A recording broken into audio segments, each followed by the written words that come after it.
Hey guys, it's Will here. I'm going to talk about cryptocurrency again. If you look at my video on May 16th, I talked about how I didn't like where we were at with crypto, especially Bitcoin. And it was up at around 48,000.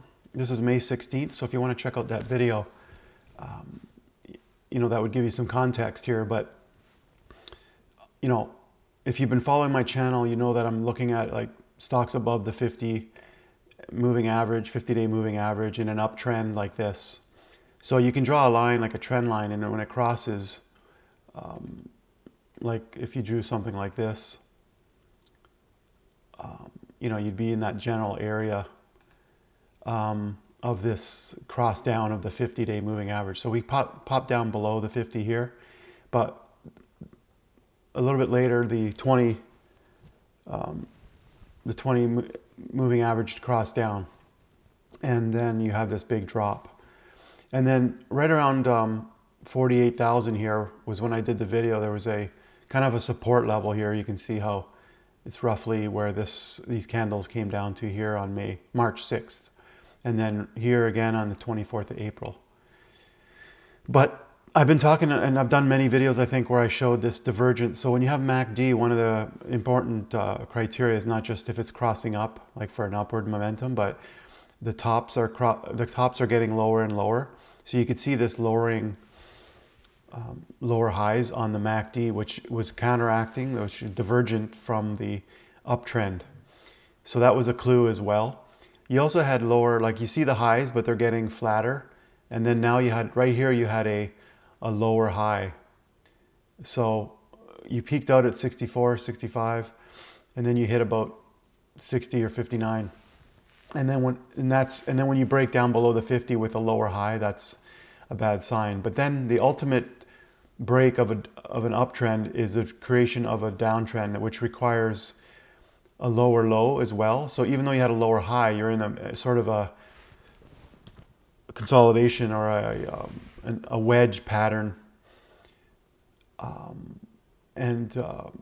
You would need to see a lower high, which means, a lower low. So you have this low here. And once you broke that low, you now have a lower high and a lower low here. So that's where things went down. And of course you had various announcements, China, Elon Musk, Janet Yellen from the Fed, stuff like that.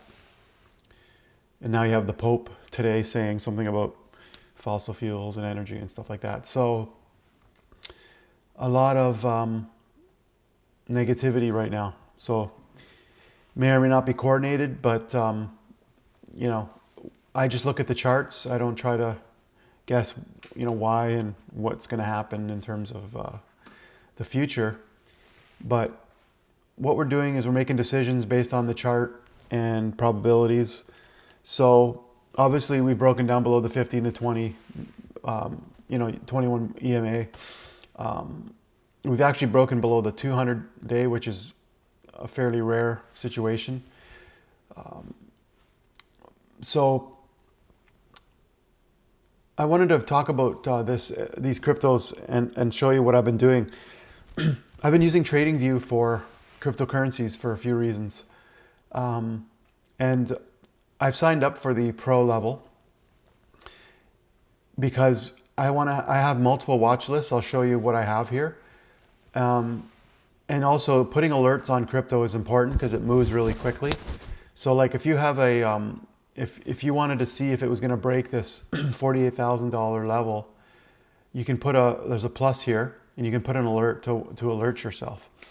And so you can only have one alert on a free level. And you can only have like minimal watch lists. So I took out all the crypto out of my stock and ETF list. And I also have a relative strength. I'll show you that in a second. So if you want to check out TradingView Pro, check out the link in the description of the video. And that'll help out my channel if you decide to sign up for the Pro.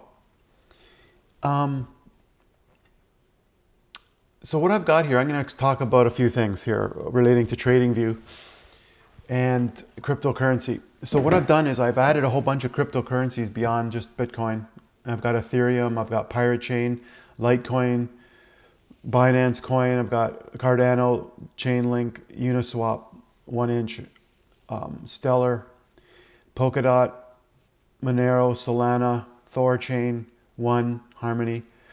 I've got Hedgic, I've got Aave, Matic, which is Polygon, Ripple, Sushi, and this thing is synthetic. So the synthetics is used for shorting crypto.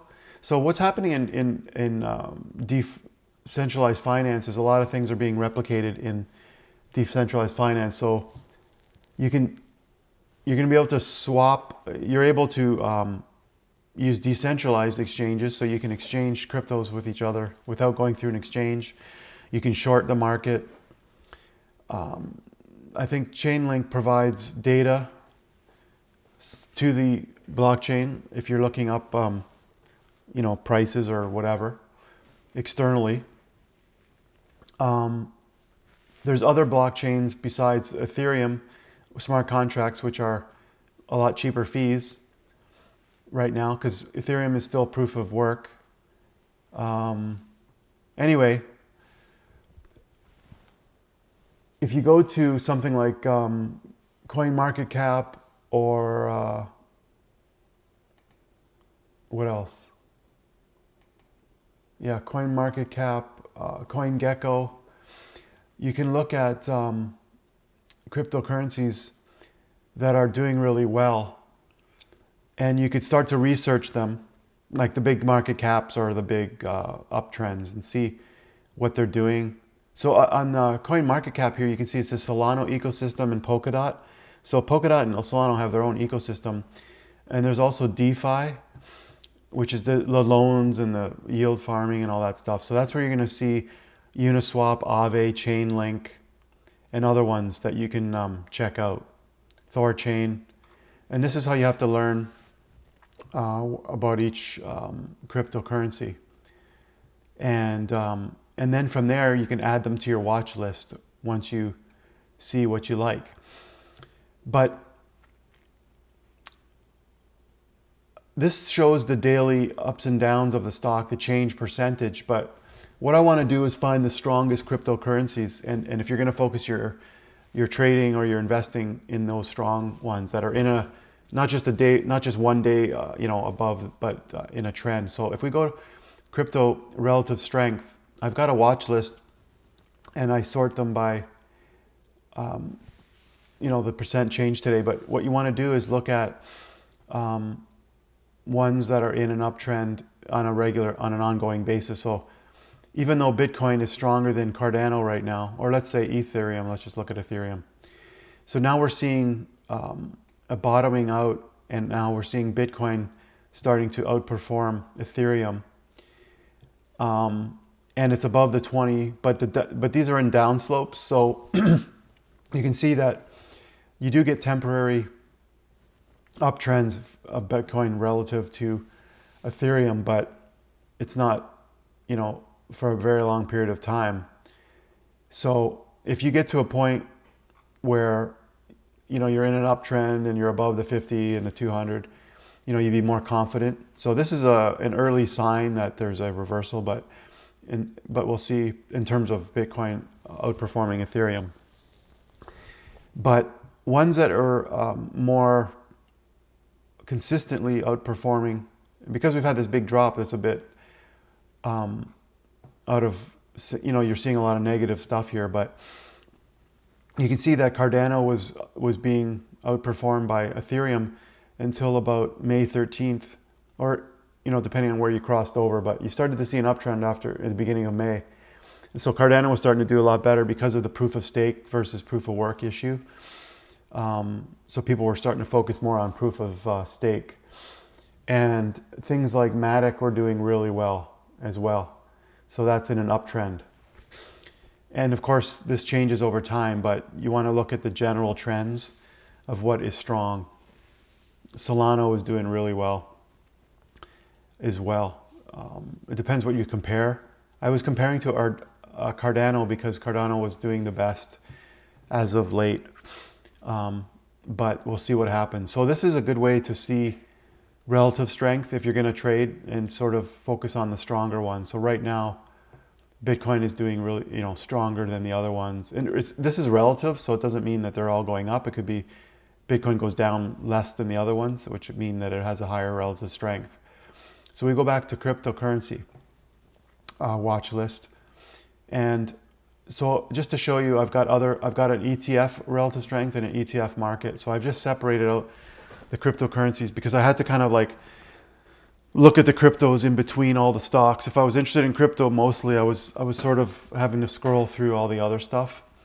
And now I can see it all and I can sort it just by crypto. And like I said, the alerts are important because this thing moves quickly. You don't want to be staring at this stuff all day. So you can just put alerts at certain points. You don't have to just put it at price. You can put it at where, where they cross certain moving averages and stuff like that.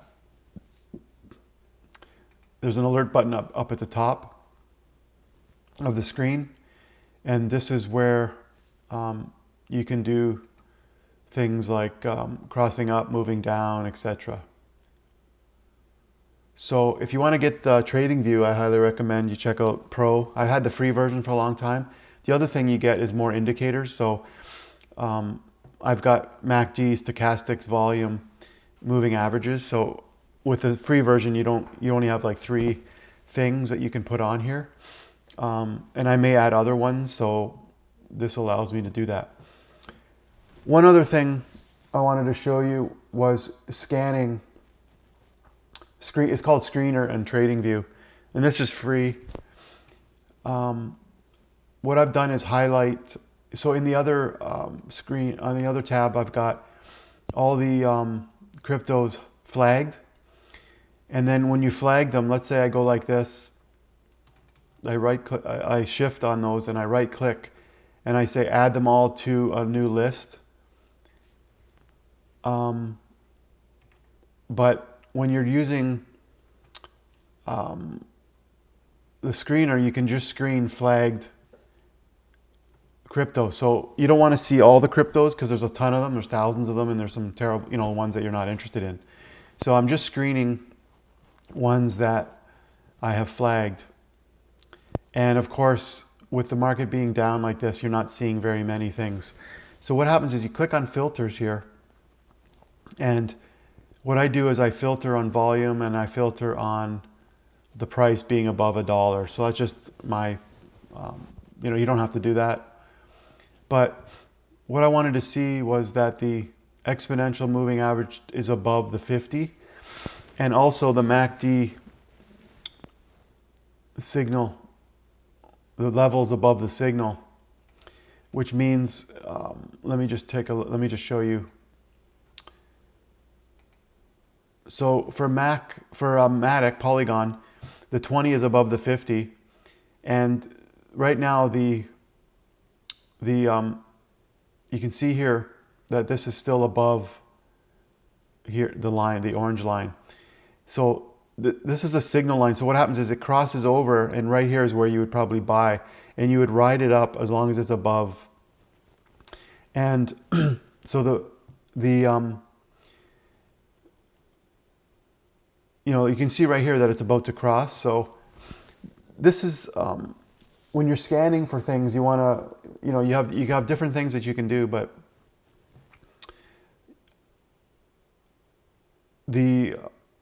having the MACD above, like cross up above, is a signal, and you want to stay in there. You want to use that. It's only one criteria. It's not like the end all be all. So like, for example, if you see a crypto or a stock going parabolic, like vertical like this, I would usually sell, and I would wait until it settles down and starts to establish a new uptrend, like maybe on the 21 or on the 50. So right now we're seeing this downtrend here in the MACD, as well as, the stock is coming down. And so, you can see, it's bouncing off the 20, and you can be tempted to buy, but I want to see like an uptrend established, with the MACD, and having, I'd want to wait a bit longer for that to happen. So I just wanted to point out that in addition to the general charts, there's a screener here, and you can screen for whatever you want. And, you know, right now I'm not screening per se. I'm just waiting for things to settle before I, you know, get in because of this downtrend here. So hopefully that helps. Right now you've got a few that are still positive in terms of the percent today. This one here, Litecoin, sitting at the 200. But like the MACD is way down here and it's getting bigger red signals, candles. So you want to see it, you know, turning around. Bitcoin, it's kind of stabilizing at 38, 36. You know, now we're up to 38-ish. And that is, you know, we'll see if that holds as a support. The MACD is slightly slowing down here. You can see how the histogram is decreasing a bit. And the stochastic is crossed over.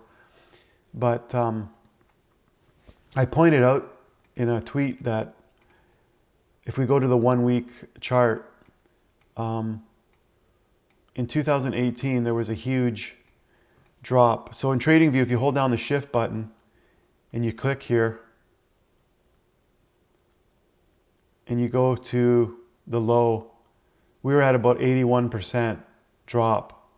And it took about a year to continually decline.